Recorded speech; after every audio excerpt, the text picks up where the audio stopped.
Ni en Navidad estamos libres de terror. Estas personas vivieron experiencias realmente aterradoras en muchos ámbitos. ¿Podrías tú aguantar estas situaciones que estás a punto de escuchar? La piñata sin dulces. Hola, Ger. Te quiero desear felices fiestas y agradecerte por seguir narrando nuestras historias. Esto pasó en una posada familiar. En la familia siempre hubo problemas con una tía, hermana de mi mamá. Ella se peleaba por cualquier cosa y luego actuaba como si todos fueran los exagerados y culpables. Si alguien le decía algo, se ofendía. Si nadie le decía nada, se burlaba. Con el tiempo casi nadie la quería cerca.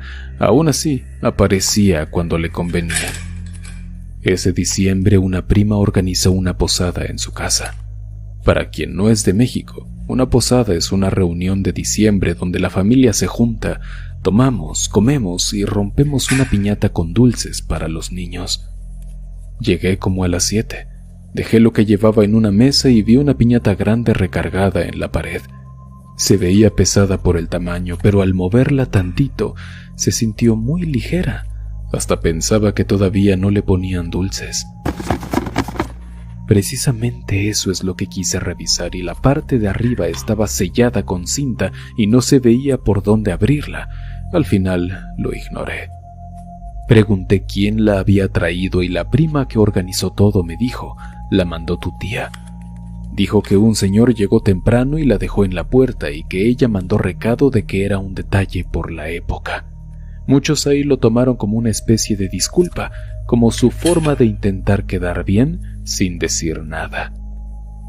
Tuvimos nuestra posada normal y como a las 9 dijeron que ya tocaba la piñata. Amarraron la cuerda a una viga, la levantaron y sacaron un palo. Le taparon los ojos al primer niño y le dieron vueltas. El niño le pegó y el cartón aguantó. Le pegó otra vez y apenas se abrió una rajita. Pasaron otros niños y la piñata se fue deshaciendo poco a poco. Todos esperaban que cayeran dulces, pero no pasó. Al principio pensé que se habían atorado, pero el hueco se hizo grande y seguía sin caer nada. Mi prima se enojó y empezó a decir que mi maldita tía nada más se quería burlar de nosotros. No tenía sentido que se le hubiera olvidado llenarla porque la piñata estaba sellada. Un tío se acercó para revisar. Metió la mano y rompió el cartón con las manos.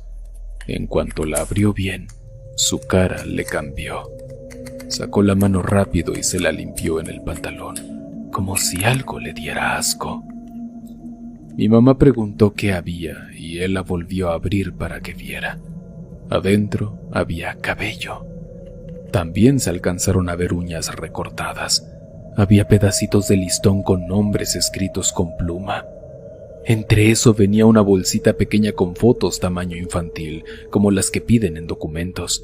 En esas fotos salían caras de varias personas que estaban en esa misma posada. En una de esas fotos apareció mi cara. No entendíamos nada. Mi prima fue la primera que dijo que ya no habría piñata y que mejor repartiría dulces de una bolsa que tenía guardada. Con eso logró que los niños se fueran a otra cosa. Varias mujeres se acercaron y hablaron entre ellas. Nos dijeron que no tocáramos nada de eso, que bajáramos la piñata y afirmaron que esto era brujería. Yo no creía mucho en nada de eso, pero lo que estaba viendo no se podía ignorar. La mayoría ya odiaba a esa tía, y con eso se acabó cualquier intento de disculparla. Alguien dijo que lo había hecho a propósito. Agarraron la piñata entre dos adultos y la metieron en una bolsa negra. Nadie quiso tocar los listones, ni las fotos, ni el cabello. La piñata la dejaron fuera de la casa junto al bote de basura para tirarla después.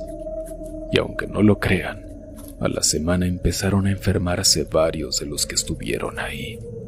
La prima que hizo la posada se enfermó del estómago y no se le quitaba con nada. Un tío tuvo fiebre y dolor de garganta varios días. Una tía amaneció con ronchas en los brazos y decía que le ardía la piel, como si se hubiera quemado con algo, pero no tenía explicación.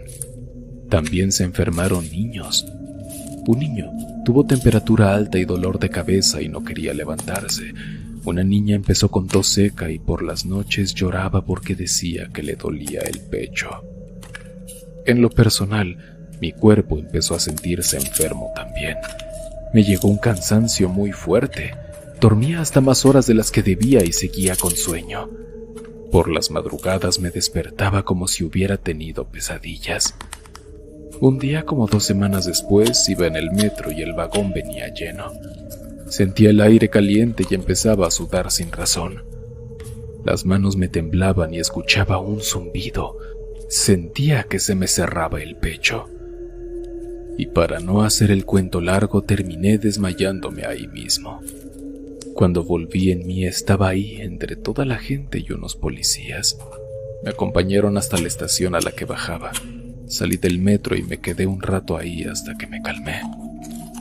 Pero lo más aterrador es que desde esos días, además del cansancio, empezaba a tener una sensación de que alguien venía detrás. Cuando iba por la calle me daban ganas de voltear hacia atrás. Cuando cruzaba una calle sentía una mirada pesada. A veces volteaba y no había nada, y eso me dejaba peor porque la sensación seguía, aunque no viera a nadie. La primera vez que apareció algo fue una tarde normal. Iba saliendo de una tienda con una bolsa de pan y del otro lado de la calle vi a una persona muy alta parada, sin moverse. Era calva y tenía la piel extremadamente blanca, pero blanca en serio. Por un segundo me pasó la idea de que era un disfraz, pero traía ropa normal y no hacía nada, solo me observaba. No le sostuve la mirada. Bajé la vista y seguí caminando. Al voltear desde más lejos ya no estaba. Habría pensado que era algo normal, pero es que esa cosa no fue la única vez que la vi.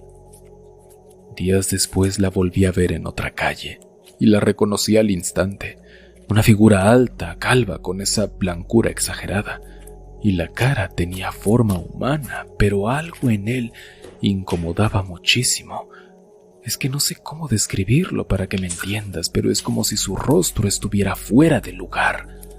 Y esto se repitió varias salidas seguidas, hasta llegar al punto de que cada vez que ponía un pie fuera de la casa lo sentía como un problema. Empecé a caminar mirando al piso. Antes de salir me asomaba y revisaba la calle. Si alcanzaba a distinguir a alguien alto a lo lejos, cambiaba de banqueta o me metía a una tienda. Hubo días en que ni me daban ganas de salir. Solo lo hacía por lo indispensable y regresaba rápido. Dejé de verlo, no porque ya no estuviera, sino porque ya no veía más que el piso cuando salía. En la familia se le fueron encima a mi tía. El coraje ya venía de antes, pero esto reventó todo. Estaban furiosos porque hasta los niños se enfermaron. Me enteré de que la buscaron y le reclamaron con agresividad. Le dijeron que si no deshacía lo que había hecho le iba a pasar algo malo. Literalmente la amenazaron para que quitara su brujería. Yo no estuve en todas esas discusiones, así que no puedo decirte exactamente lo que pasó, pero sé que sí sirvió porque de golpe paró todo. No solo los miembros de mi familia sanaron, sino que de un día para otro, esa cosa que me seguía dejó de aparecer en la calle. Me fui sintiendo mejor y hasta se me olvidó que veía esa cosa, así que iba ya caminando normal viendo hacia arriba. Una mañana caminé al trabajo y me di cuenta que ya no me topaba con nada. Pasaron los días y no volvió. El cansancio también empezó a bajar poco a poco. Mi cuerpo se fue estabilizando y todo estuvo bien. Esa fue mi historia, Ger. Yo estoy feliz con que la leas aunque no la cuentes en el canal. Muchas gracias. Cuidado a quien invitas. Hola, me llamo Maylin. Excelente trabajo el que haces. Le comparto tus videos a toda mi familia siempre que puedo en el grupo que tenemos. Me encantaría que leyeras esto para que mi familia lo escuche también. Mi abuelo murió en agosto. Él era una persona que caía bien en todos lados, y eso en mi familia era casi un milagro. Lo querían en la familia de mi papá y lo querían en la de mi mamá.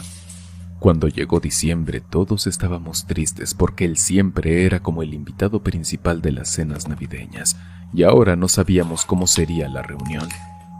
La cena de ese año se hizo en la casa de mis papás. Ese día, cuando acomodaron la mesa, mis tías y mi mamá dejaron una silla libre para mi abuelo. No pusieron plato ahí, pero sí dejaron el espacio. La silla quedó en el lugar donde él se sentaba como para recordarlo. Lo más bonito fue que nadie se sentó ahí nunca. Todos sabíamos que ese lugar estaba apartado. La cena estuvo bonita y triste. Cuando terminamos de cenar, los adultos se fueron a la sala para platicar. Los niños se fueron a un cuarto a jugar y cerraron la puerta, y mis primos salieron al cine. Yo me quedé en la cocina a lavar. Me gusta dejar limpio antes de dormir y en mi casa ya lo saben. La cocina quedó muy sucia, así que tenía que limpiar sí o sí. La cocina y el comedor están pegados. No hay una puerta ni una pared. Desde donde estaba lavando, se alcanzaba a ver el comedor de reojo. Se veía la mesa y la silla que dejaron para mi abuelo. Estaba tallando un plato cuando se escuchó que se movió una silla. Se escuchó cómo rechinó contra el piso. Volteé rápido. La silla que era para mi abuelo se había movido. Estaba girada y el respaldo quedaba orientado hacia la cocina, como si alguien la hubiera volteado para mirar hacia mí. Pensaba que habían sido los niños, pero recordé que no se escucharon pasos cerca, ni risas, ni nada. Los niños seguían encerrados en su cuarto. Hasta me asomé y se escuchaban sus gritos y su música. Además, el giro fue tan rápido que si alguien hubiera salido corriendo, se habría visto o escuchado, y no vi a nadie. Volví a lo mío y seguí lavando, y al cabo de unos segundos volvió a pasar. Otra vez se oyó la silla arrastrándose y esta vez el sonido duró un poco más. Me di la vuelta de nuevo y ahí estaba. La silla estaba más cerca. Se había movido hacia donde yo me encontraba. Ya no quedaba pegada a la mesa como las demás. Ahí sí sentí terror. No quise esperar a que esto se pusiera peor y tampoco quería comprobar qué pasaba. Solté lo que estaba lavando, dejé los trastes en la tarja y salí de la cocina y el comedor para ir a la sala. Ahí todos estaban tranquilos platicando. Mi mamá preguntó si ya iba a terminar de lavar. Decidí no contar nada y le dije, luego los lavo, ahorita quiero platicar. Me senté con ellos y traté de olvidarme de lo que pasó. La noche siguió normal. Los niños se durmieron tarde y los adultos se fueron yendo poco a poco, pero un tío se quedó a dormir en la sala porque ya era tarde y le quedaba lejos su casa. Al día siguiente desayunamos juntos, pero mi tío, el que se quedó en la sala, se veía peor que todos. Traía ojeras y una cara de no haber descansado. Mi mamá le preguntó si había dormido bien, pero dijo que no, y contó que en la noche se despertó por una pesadilla, tan fea que se levantó sudando. Se incorporó y se quedó en el sillón despierto un rato mirando a la nada, tratando de calmarse. Y mientras estaba ahí, moviendo la cabeza, intentando aflojar sus músculos tensos, por pura casualidad miró hacia la cocina. Estaba oscura, pero entraba algo de luz de la calle. Según él, vio una figura parada cerca de la puerta de la cocina, como medio escondiéndose detrás del marco. No pudo ver la cara, pero alcanzó a notar que tenía cuernos. Dice que se le fue el aire del susto.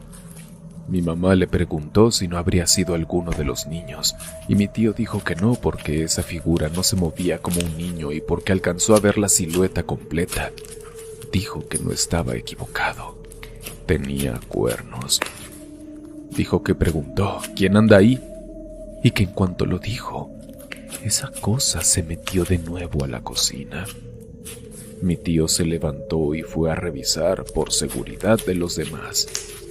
Prendió la luz y entró y buscó por todos lados. No encontró nada fuera de lo normal. No había ventana abierta, ni puertas abiertas tampoco. No había nadie. Se quedó pensando y dijo que por un momento creyó en su abuelo. Con todo lo de la Navidad y con el lugar que le dejaron, se le vino esa idea, que quizás los había visitado. Pero luego él mismo lo negó. Dijo que esos cuernos no eran de un humano. Dice que no pudo dormir durante lo que faltaba de la noche, porque tenía miedo que esa cosa estuviera ahí todavía de algún modo. Esta historia, oscuros, me recuerda a una que creo que de hecho conté este Halloween, este Día de Muertos, o no sé si fue el año pasado, no recuerdo, pero en esa historia ocurría algo similar, si no mal recuerdo, porque dejaban vacío un lugar para cualquiera que fuera a ir. Creo que era algo más simbólico, o sea, realmente no esperaban a alguien, pero como que de alguna forma esperaban a alguien, o sea, invitaban a alguien con esa acción. Y al final pues sí se apareció alguien. Me pareció interesante que este tipo de fenómenos paranormales se repitan cuando de alguna forma invitas a alguien a tu hogar. Nunca le mandes cartas a Santa. Hola, Ger. Un gusto saludarte. Si lees historias de Navidad, ojalá esta pueda aparecer en un video. Esta historia pasó cuando yo era niña. A día de hoy tengo 30 años. Normalmente las cartas a Santa no se mandan con globo como sí lo hacen con los Reyes Magos aquí en México, pero yo sí lo hice esa vez. Tenía 7 años y vivía con mi mamá. Mi papá ya se había divorciado y ya no estaba en la casa. Ese detalle importó más de lo que parecía, porque mi mamá cargaba con todo y porque no había una figura paterna que se hiciera protectora cuando algo malo pasaba. A inicios de diciembre en la escuela nos pusieron a escribirla y varios compañeros la iban a dejar en un buzón. No podía ir sola y mi mamá casi siempre llegaba cansada, así que busqué otra forma. Una vecina dijo que ella mandaba cartas con globos y que llegaban. A mi mamá le pareció buena idea. En mi lista pedí cosas y pedí un juguete en específico, uno que salía en anuncios y que yo quería mucho. El problema es que escribí la dirección completa de mi casa, con calle, número y colonia. La escribí porque pensaba que Santa necesitaba saber dónde dejar los regalos. A mí me parecía lógico. Y también puse nombre y edad. Mi mamá y yo soltamos los globos en el patio. Llegó Navidad y para mí fue un día increíble. Me desperté temprano y vi mis regalos en la sala. Empecé a abrirlos y sí estaban las cosas que había pedido. Pasaron unos días después de Navidad y llegó un hombre a la casa. Tocó y mi mamá abrió. Desde el pasillo se alcanzó a ver bien. Era un tipo como de 40, medio gordo y con barba cerrada. Traía una mochila como de herramientas. Le dijo a mi mamá que era plomero y que se ofrecía por si se ocupaba un arreglo. Mi mamá contestó que por el momento no, pero se quedó platicando. Preguntó si trabajaba por ahí y él le dijo que sí, que andaba seguido en la colonia. Se quedó unos minutos y se fue. Pasó como una semana y volvió. Ahora se ofreció con otra cosa, como buscando pretexto para regresar. A mi mamá no le pareció raro. Luego se fue y el día continuó normal. Pasaron un par de días y volvió de nuevo. Esa vez traía productos de limpieza que supuestamente vendía. A mi mamá le dio confianza, le compró algo y se puso a conversar más. Eso fue uno de los errores porque en la plática soltó información sobre mí sin darse cuenta. Le dijo mi nombre, le dijo en qué escuela estaba y dijo a qué hora salía, porque habló de la rutina de recogerme. y luego con el paso de los días empezó a aparecer cerca de la escuela cuando yo esperaba a mi mamá. Se quedaba lejos, del otro lado de la calle o en una esquina, y miraba hacia donde yo estaba. Alcanzaba a notar su mirada. Un día se me acercó. Caminó hacia nosotras justo cuando ya nos íbamos. Saludó a mi mamá y empezó a hacerle plática. Mi mamá respondió normal y se quedó conversando unos minutos. Yo me quedé al lado con la mochila puesta. Yo no pensaba que hubiera peligro porque jamás me hacía caso, hasta me ignoraba. Pero un día apareció para recogerme en la salida. La maestra estaba en la puerta y los niños salían conforme los tutores llegaban por sus niños. Se suponía que la maestra debía reconocer a quién venía por cada niño. A veces pedían credencial y a veces preguntaban quién era. Pero ese día, la maestra se saltó todo. No sé si es porque había muchos padres pidiendo a sus niños o simplemente no tenía ganas de revisar nada. Yo vi a este hombre hablar con la maestra con total calma. Dijo que venía por mí, que era amigo de la familia y que me llevaría a la casa porque mi mamá se lo había encargado. La maestra tonta lo aceptó sin más y me llamó para que fuera con él. Cuando pienso en eso suena increíble porque nadie revisó nada. Yo me creí lo que dijo porque ya lo había visto hablando con mi mamá y porque su presencia se había vuelto conocida entre comillas. Salí con él sin miedo, en mi inocencia. Caminó conmigo hacia la calle y me dijo que tenía una sorpresa especial para mí. Dijo que era cierto juguete. Yo le respondí que no, porque Santa me había traído justo ese juguete por Navidad. Luego me propuso ir a la plaza para comprar entonces otro juguete, el que yo quisiera. De nuevo, en mi inocencia, acepté. Tomamos un taxi y llegamos a la plaza. Entramos directo a una juguetería. Dijo que escogiera el que quisiera. Agarré uno y lo pagó. Salimos y ahí empezó lo peor. Me llevó a una banca y me sentó en sus piernas y empezó a decir cosas asquerosas. Dijo que estaba muy bonita y me preguntó si tenía novio. Ger tenía 8 años. ¿Cómo iba a tener novio a esa edad? Luego puso sus asquerosas manos encima de mi cuerpo, por encima de la ropa, y empezó a sobarme las piernas. Se sintió raro y mal y no supe qué hacer. Miré alrededor esperando que alguien dijera algo, pero la gente seguía caminando. Yo quería irme, así que se lo dije, y él me contestó preguntándome si no quería irme con él a su casa. Me prometió que me compraría muchos juguetes y me iba con él. En ese momento, gracias a Dios, fui iluminada y supe que esto estaba muy mal. Le dije que no y me bajé de sus piernas y di unos pasos atrás para alejarme. Pero entonces me agarró la mano con fuerza, me apretó muy, muy fuerte y me jaló hacia él. Me dijo, «No te vayas». Empecé a tratar de zafarme y de tanto miedo empecé a llorar. La gente volteó al escuchar el ruido y al ver el jaloneo. Él se dio cuenta y se asustó. Me soltó y salió corriendo. Esa fue la última vez que lo vimos. Me quedé ahí sola con mi juguete. Una señora se acercó rápido y me preguntó dónde estaba mi mamá. Le expliqué todo lo que había pasado. La señora entendió de inmediato lo que estaba por pasar. Me llevó con un guardia y el resto es historia.